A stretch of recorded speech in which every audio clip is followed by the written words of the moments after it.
क्या वीरता की भी जाति होती है? 120 बहादुर मूवी को अहिर गौरव से जोड़कर अखिलेश क्या हासिल कर लेंगे? रेंजागला के वीरों की जाति पर बवाल हो गया है। अहिर संगठनों का कहना है कि फिल्म के नाम में अहिर शब्द जोड़ा जाए। यूपी के पूर्व मुख्यमंत्री और समाजवादी पार्टी के मुखिया अखिलेश यादव को भी लगता है कि अहिरों की वीरता को देखते हुए अहिर रेजिमेंट की स्थापना होनी चाहिए। भारतीय समाज में जाति हमेशा से महत्वपूर्ण रही है, राजनीति में और भी ज्यादा। आज सामाजिक न्याय की मांग के नाम पर जाति कार्ड खेलना आम है। हर राजनेता और पार्टी इसमें शामिल है। जातियों के वोट साधने में उसके प्रतीकों का स्मरण और यशगान इसी के निमित्त हो रहा है, वरना ऐसा तो सोचा ही नहीं गया कि 1962 के चीन युद्ध के शहीदों को जातिगत चश्मे से देखा जाए। बुधवार को समाजवादी पार्टी के राष्ट्रीय अध्यक्ष और उत्तर प्रदेश के पूर्व मुख्यमंत्री अखिलेश यादव ने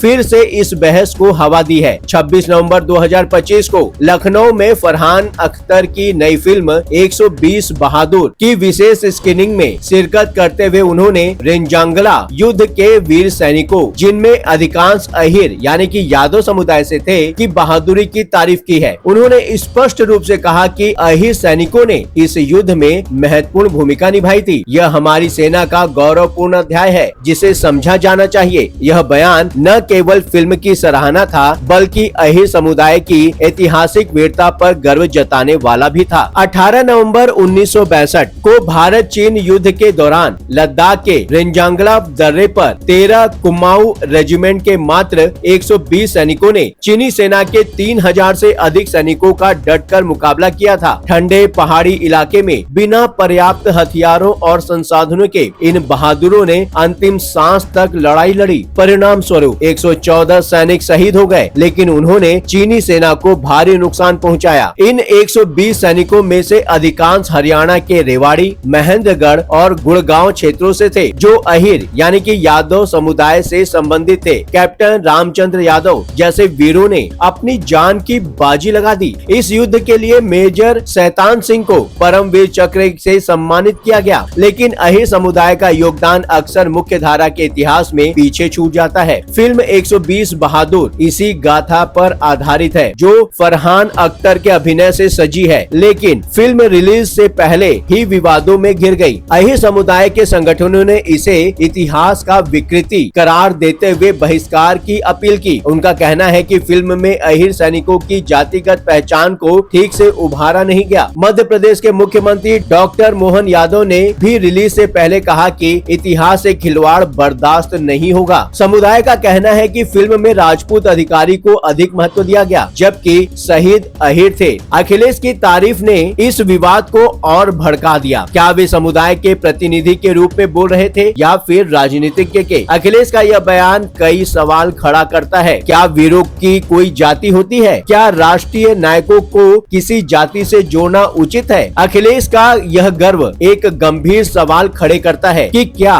राष्ट्रीय नायकों को जाति से जोड़ना ठीक है? रेंजांगला के शहीद भारतीय सैनिक थे, न कि सिर्फ अहिर। फिल्म विवाद में अहिर संगठनों का कहना है कि उनकी जाति को दबाया जा रहा है, लेकिन क्या उल्टा यह नहीं है कि जाति पर जोर देकर हम उनकी राष्ट्रीय पहचान को कमजोर कर रहे हैं? इससे कोई इनकार नहीं कर सकता कि युद्ध में जाति मायने नहीं रखती, बल्कि देशभक्ति ही सब कुछ होती है। अखिलेश का बयान निसंदेह अच्छा लगता है, लेकिन यह सेना में जाति आधारित भर्ती या रेजिमेंट की मांग को मजबूत करता है, जो ब्रिटिश काल की मार्शल रेस थ्योरी को याद दिलाता है। रेंजांगला युद्ध में 120 बहादुर सैनिकों को अहिर वीर कहकर सम्मानित करने वाले उनकी राष्ट्रीय वीरता का अपमान ही कर रहे हैं। क्या स्वतंत्रता संग्राम के नायकों जैसे भगत सिंह, सुभाष चंद्र बोस या रानी लक्ष्मीबाई को जाति से जोड़कर उनका सम्मान करना ठीक रहेगा? ये सभी भारतीय थे, जिन्होंने जाति, धर्म या वर्ग से ऊपर उठकर लड़ाई लड़ी। राष्ट्रीय नायकों को जाति से जोड़ना न केवल अनुचित है, बल्कि सामाजिक एकता के लिए खतरा भी है। सम्राट अशोक या पृथ्वीराज चौहान जैसे महापुरुषों को जातिगत अस्मिता तक सीमित करने की कोशिशें हो रही हैं, जो इतिहास को तोड़ मरोड़ रही हैं। याद करिए, अभी कुछ दिन पहले सम्राट मिहिर भोज की प्रतिमा में गुर्जर शब्द जोड़ने पर विवाद हुआ था। इसे लेकर कई जगहों पर राजपूतों और गुर्जरों में विवाद होते होते बचा। राष्ट्रीय नायकों को जाति से जोड़ना अनुचित है, इससे उनकी सार्वभौमिकता नष्ट होती है। हमें उन्हें राष्ट्र की साझा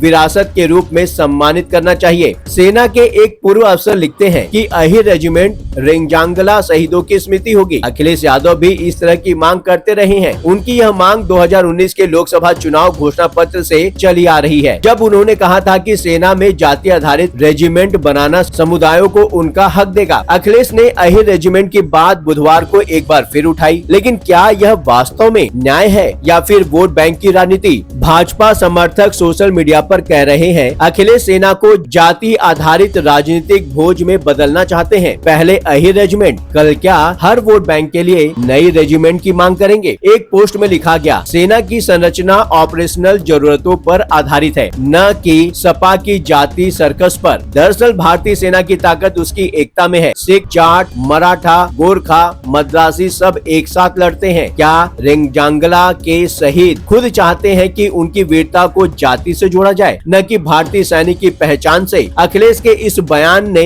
पुराने विवादों को भी जिंदा कर दिया है। अखिलेश यादव का इस फिल्म को देखना और अहिर सैनिकों की तारीफ करना संयोग मात्र नहीं है। समाजवादी पार्टी का घोषणा पत्र 2019 से ही अहिर रेजिमेंट की मांग करता आ रहा है। अखिलेश ने कई मौकों पर कहा है कि रेंजांगला जैसे युद्धों में अहिरों की वीरता को मान्यता मिलनी चाहिए। यह गर्व जताना उनके लिए राजनीतिक और सामाजिक दोनों स्तरों पर महत्वपूर्ण है, क्योंकि यादव समुदाय उत्तर प्रदेश और बिहार में समाजवादी पार्टी का प्रमुख वोट बैंक है। अखिलेश यादव का राजनीतिक सफर ही जाति आधारित सामाजिक न्याय पर टिका हुआ है। मुलायम सिंह यादव के पुत्र के रूप में उन्होंने सामाजिक पार्टी को पिछड़ा, दलित, अल्पसंख्यक यानी कि पीडीए गठबंधन का चेहरा बनाया। 2023 में उन्होंने जाति जनगणना की मांग की, तर्क देते हुए कि आरक्षण जाति के नाम पर होना चाहिए, न कि गरीबी पर। बिहार की तर्ज पर उत्तर प्रदेश में भी जाति सर्वेक्षण की वकालत की। यही कारण है कि रेंजांगला जैसे मुद्दों पर उनका रुख अधिक भावुक और समुदाय केंद्रित हो जाता है। फिल्म 120 बहादुर की स्क्रीनिंग के दौरान उन्होंने कहा कि यह फिल्म नई पीढ़ी को सैनिकों के बलिदान से परिचित कराएगी, पर उन्होंने अहिर सैनिकों की भूमिका को विशेष रूप से रेखांकित किया, जो सीधे उन्हें अपने समुदाय से जोड़ता है। यह गर्व जताना अखिलेश के लिए दोहरी तलवार है। एक ओर यह अहिर या फिर यादव समुदाय में उनकी लोकप्रियता बढ़ाता है। हरियाणा और उत्तर प्रदेश के यादव युवा सेना में भर्ती होते हैं और रेंजांगला की गाथा उनके लिए प्रेरणा स्रोत है। पर दूसरी जातियों के जो लोग सेना में भर्ती होना चाहते हैं और जिन्हें मार्शल रेस नहीं माना जाता, उनके लिए यह उतना ही हतोत्साहित करने वाला होगा। भारतीय समाज में उपेक्षित समुदाय जैसे कि दलित, आदिवासी, पिछड़े वर्ग को हक दिलाने की मांग लंबे समय से चली आ रही है। इस संदर्भ में रेंजांगला युद्ध के